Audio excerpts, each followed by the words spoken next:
first question in question 2 asks about an alkyl group. It's really important that you distinguish between an alkane and an alkyl group. So if we just take a simple example, here's ethane, okay, which is an alkane, okay, which is C2H6. But an alkyl group is what you get if you take one of those hydrogens away and allow the rest of that to then be joined up to something else. So here, so this is ethane. So if we take one of those hydrogens away,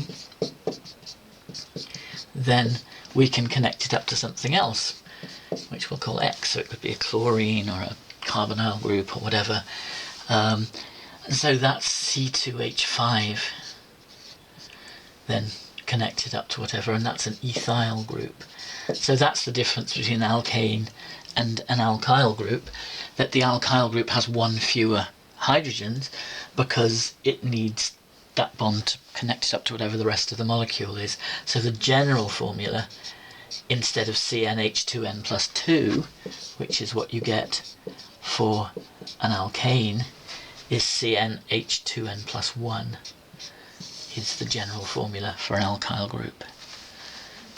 Now part B, this experiment comes straight out of the stuff we did on haloalkanes way back when. So if you haven't remembered this experiment, you need to look back and you need to learn that, because you need to know about this experiment in the context of comparing the rates of hydrolysis of chloro and bromo and iodoalkanes.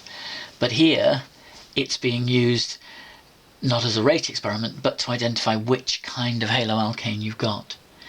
So the key idea, remember, is that we're talking about silver nitrate in aqueous solution, and the aqueous is really important there because it means that you've got water there, and initially it's the water that reacts with your haloalkane.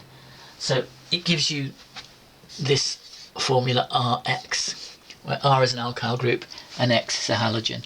And what you have to remember, and if you look back at this in the haloalkanes notes, it goes through this in detail, is that the first part of the reaction has nothing to do with the silver nitrate. Silver nitrate reacts with halide ions, chloride, bromide, iodide ions, and this is not ionic. This is a covalent compound, so that cannot react directly with the silver nitrate. You've got to be really clear about that. Silver ions react with halide ions, which is not the same as a halogen covalently bonded to the molecule. So what has to happen first, as I say, it doesn't involve the silver nitrate at all. It involves the water in the aqueous ethanolic solution. The ethanol is just there as a solvent, so that it gets both the silver nitrate and compound A dissolved in the same solution, but it's not directly involved in the reaction. It's the water component that is. And the reaction that happens is a nucleophilic substitution, so that X minus comes out and you get ROH formed instead, and that leaves behind H plus and X minus. You can write that as HX if you want, but it's kind of helpful to write it like this to remind you that now you've got X minus, because of the aqueous solution these ions are going to be separate, so you can write it like that, and it reminds you that because you've now got that, that can now react with the silver nitrate. So your second reaction is this. But once you've formed the X minus, and only when this reaction has happened, can it then react with the silver ions to give you AgX solid. Okay, so those are the two reactions, and the point is that that precipitate is white if it's AgCl, it's cream if it's AgBr, and it's yellow if it's AgI. And in this question it says it's yellow, and therefore the precipitate is silver iodide, and therefore what that tells you is that Ri is compound A. It's an iodoalkane. Okay, but this was one of the questions that wasn't on the whole very well done, because a lot of people didn't really bring that reaction in, and they kind of implied that the silver nitrate was reacting directly with the haloalkane. So you've got to be absolutely clear that's not the case. The whole point about this experiment, remember, was that we used it to compare the rate of hydrolysis. So the slower this reaction happens, the longer it takes to get enough X- to form the precipitate. That's the point. Okay, so that needs learning.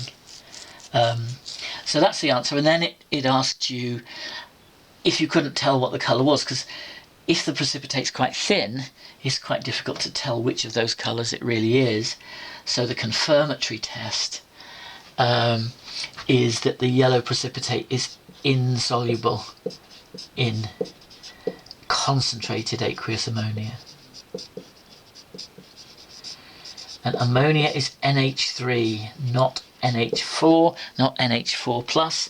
Ammonia is NH3. Make sure you don't just make little slips like that will cost you marks. And that distinguishes it from silver bromide or silver chloride, which would both be soluble in concentrated aqueous ammonia. So that will confirm that it's the iodide that you've got. In part B we're doing the same reaction, but this time we're doing it quantitatively. So we're going to figure out what the formula of the alkyl group is by using a sort of one of these experiments where you basically figure out the MR. So first thing is it gives you some data of the kind that you would get in an experiment. So the idea is that you weigh the test tube when it's empty, then you put in some of your compound A and you weigh it again, and it's from the difference in mass that you get the mass of compound A. So you have to subtract those. And the point about this question was that when you do that subtraction, your calculator will tell you that the answer is 1.5 grams. But what you have to remember, and you have to keep reminding yourself how important this is, that when you're reporting data, you have to stick to the number of significant figures that the raw data were recorded to. So in titrations, where you always have 2 decimal places on your volume reading, you have to have 2 decimal places on your subtraction. With masses, depends on the balance, it's either 2 or 3 decimal places. In this case it's 3. So when you do the subtraction, you have to report those second and third decimal places. So the answer for the mass is not 1.5 but 1.500 grams. Okay, so please don't go thinking this is just being pedantic, because it's actually not. By reporting those 2 zeros, you're telling the person looking at it that that's the level of precision you know your number to. So if you start worrying about what happens with this digit, you can't do that because you don't know it that precisely, but you do for this. So we know it's 1.500 and not 1.501. And that can be sometimes important. So then it asks you about the percentage uncertainty on this number, and it tells you that the percentage uncertainty on a mass reading, on a single reading, is 5 times 10 to the minus 4 grams. Okay, it tells you that in the question. So if we take this first mass reading that we made, what that's telling you is that really that mass could have been anywhere in the range of 47.7070 plus or minus 0.0005. So it could have been anywhere less than 47.7075 down to 47.7065. Okay, because any mass that was really within that range would round to this number. That's the point. And in order to get this for the mass of A, the important thing to take on board is that it required 2 separate mass readings, each of which had this maximum error of 5 times 10 to the minus 4 grams. So if you think about it, you know, if this is the test, so let's sort of think of this graphically. So if this is your mass in grams here, and we've got the test tube, and then we've got the test tube plus A, then what we're saying is that the test tube could, for example, have been actually 5 times 10 to the minus 4 less than the value we've recorded, and this one, on the other hand, could be 5 times 10 to the minus 4 bigger.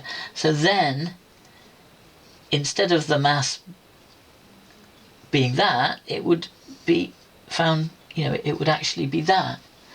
So the difference between those two is not just 5 times 10 to the minus 4, it's 2 times 5 times 10 to the minus 4. Okay, so you've just got to remember that rule, that when a number that you come up with depends on 2 separate readings, you have to combine the errors on the individual readings. So what does that give us then? So we get the percentage uncertainty is equal to the maximum uncertainty, or the maximum error, divided by the value measured times 100. So you've just got to make sure you know this definition.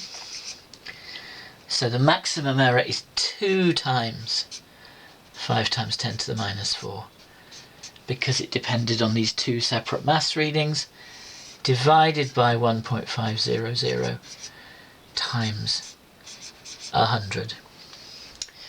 Which is 0.067%. Okay, so it's a very small percentage error in that case, because we've got a very precise balance reading to 3 decimal places in grams, and a reasonable mass. So that brings us then on to part D, which is sort of the centerpiece of the question. This is the actual calculation which is going to let us figure out what the molecular formula of the R group actually is. So we've got 2 masses now. We've got the 1.5 grams, which we've just worked out earlier on, and that is the mass of compound A that we started with. So compound A, remember, is this haloalkane Ri. But now it also tells us in part D that once the reaction's all over, once this has been hydrolyzed and released the iodide, and the iodide is then precipitated out as silver iodide, we get 1.915 grams of the precipitate. So where we have to start is with this, because we know what the formula of this is. It's just AgI, so we can work out how many moles it is. Obviously we can't do that directly here because we don't know what R is, that's what we're trying to find. But for this one, we know what the identity of the precipitate is, and we know its mass, so we can therefore find out how many moles we've got. So that's the first thing we do, is to get the moles of AgI is mass over MR, which is 1.915, and if you add up silver iodide, you find that the mass comes to 234.8 is the MR. And if you crunch those numbers, you get 8.156 times 10 to the minus 3 moles. Okay, so that's the first step. What we then have to realise is that however many moles of silver iodide we get at the end, that's the same as the moles. So that's equal to the moles of I- formed by hydrolysis of Ri. Okay, because each molecule of the haloalkane that you hydrolyze releases an I-, and each I- precipitates out as part of the AgI. So that's equal to the moles of I-, and therefore that's equal to the moles of Ri reacted. Okay, so you're making this connection through from the moles of the product to the moles of iodide ions that must have reacted to make that product, and they came from Ri, so that's the same as the moles of Ri reacted. And so now we can work out the MR of Ri, which is compound A, because MR is mass over moles. Okay, notice the similarity to question 1 again, where again the way we figured out the identity of something was by calculating its MR. It's a really, really important kind of calculation in A-level chemistry. So the MR is equal to mass over moles, which is 1.500. That was the mass of Ri that we started out with, divided by 8.156 times 10 to the minus 3. And if you calculate those numbers, you get 183.9 is the MR. Okay, so the important thing there was to keep your head, make sure you don't get the numbers muddled up. In particular, make sure you don't get the masses muddled up. So if you're clear which mass is which, again, just writing it down at the beginning is not a bad idea, because it just helps you keep track of what these numbers are. Then you can just follow it through and get this for the MR of Ri. And then we do the usual thing. We know what the atomic mass of iodine is. Okay, so the relative atomic mass of iodine is 126.9.